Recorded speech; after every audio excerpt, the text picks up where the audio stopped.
Rachel, show Mark how you can put your fingers in your ears. That's you. You put your fingers in. I got it, because it's going to be very loud noise.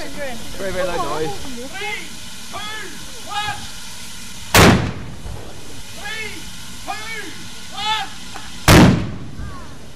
2, 1. We like to refer to it as living history because we hope to try and bring people's memories alive.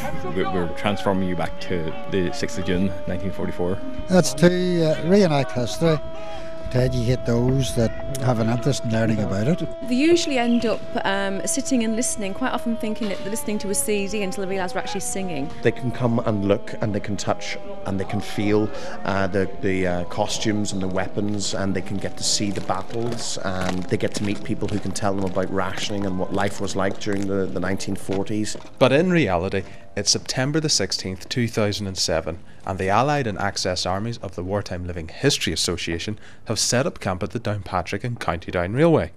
This is the last of 10 increasingly popular events that have taken place throughout the year across Northern Ireland. And one of the organisers of this event, Hugh Logan, explains what's going on. We have the home front, which is at Downpatrick Station itself, and we have the front line, which is happening down at King Magnus Halt. We have recreated that as a halt in Normandy, where the Germans are digging in to hold, and the idea is that later on this is attacked by the Allied troops. And the event kicks off with the arrival of a very distinguished visitor. I will not keep you long. The purpose of my visit is to pay tribute.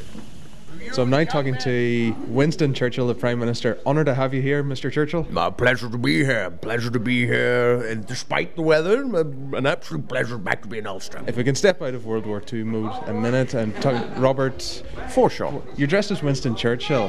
What is it that makes you do this? Well, I first of all a love of history, have done since I was a little boy, and then I also have a love of drama. The reason I dress in costumes because and portray characters is because it combines both, and I love doing it. Prime Minister, this is our youngest recruit, Private Marshall. One keen enthusiast is David Marshall from Omagh. All my uncles, my father, his brothers, my mother's brothers all served in Ulster Home Guard. And what sort of things would you show the people who are visiting today? Touch and feel comes very much into it, because we're wearing the uniform, we're carrying the weapons, we're carrying the equipment and so forth, so you can explain to folk, you know, what type of weapon you're carrying, the calibre and so forth. Our wives, I suppose, think it's big boys playing with toys. 1, 2. But it would be wrong to say that it's just guys and guns. Some people like to show a happier side to life in the 1940s. Well, my name's Martin Riley.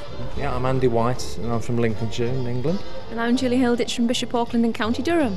What is it about that era of music that really sort of gets you going?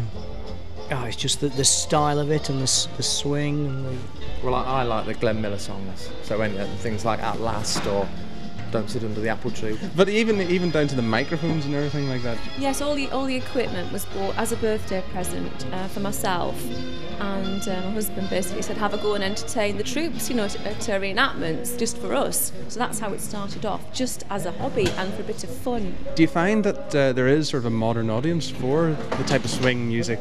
yes, definitely.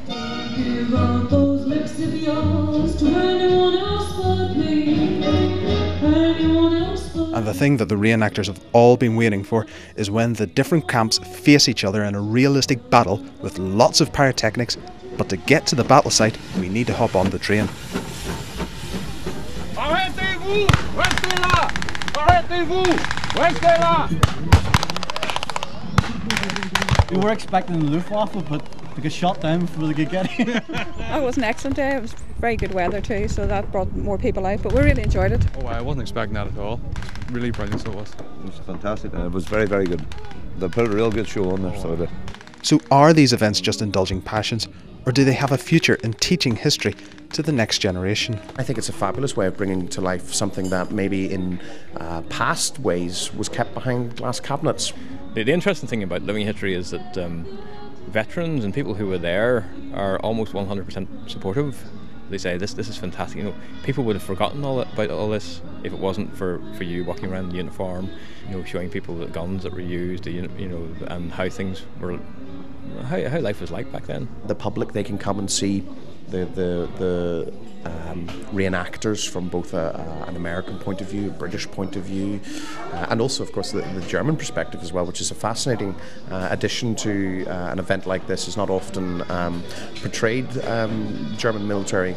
Some people think it might be a bit of a taboo, but it's very important that we see the whole picture rather than a snippet or one side of a period of history, and it's a lot of fun.